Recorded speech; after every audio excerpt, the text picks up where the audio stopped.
Next one है भारत शासन अधिनियम 1935।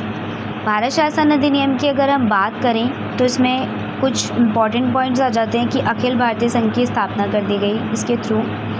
इस अधिनियम के तहत अखिल भारतीय संघ की स्थापना की गई। 3 सूचियाँ इसमें डिवाइड की गई: संघीय सूची, राज्य सूची, समवर्ती सूची। संघ सूची में 59 विषय, राज्य सूची में 54 एंड समवर्ती सूची में 36 विषय थे।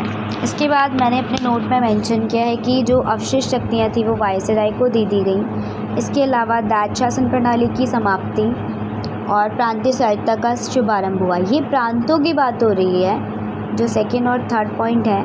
अब जैसे इसमें लिखा है कि दायित्व शासन प्रणाली की समाप्ति, अब थर्ड में लिखा है दायित्व शासन प्रणाली का आरंभ। तो इसमें हमें एक चीज़ बहुत अच्छे से अपने माइंड में रखनी होगी कि दायित्व शासन प्रणाली की जो समाप्ति हुई है उसमें और तथा प्रांतीय स्वायत्तता का शुभारंभ, तो ये प्रांतों की बात हो रही है।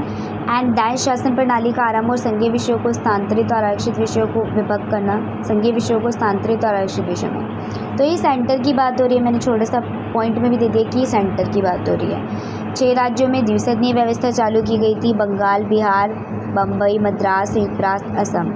दलित जाति और महिलाएं जो थी या जो इस तरीके के पिछड़े वर्ग थे उनके लिए अलग से निर्वाचन की व्यवस्था की गई, जैसे मेंशन कर रखा है। और इसने भारत शासन अधिनियम 1858 के द्वारा जो भारतीय परिषद बनाई गई थी उसको समाप्त कर दिया गया। 10% टोटल जनसंख्या में से 10% जनसंख्या ऐसी थी जिसको राइट टू वोट दिया गया। रिजर्व बैंक को स्टैब्लिश किया गया जो कि 1935 में होता है। UPSC union public service commission की स्थापना की गई और 1937 में संघीय न्यायालय की स्थापना की गई। Okay, done.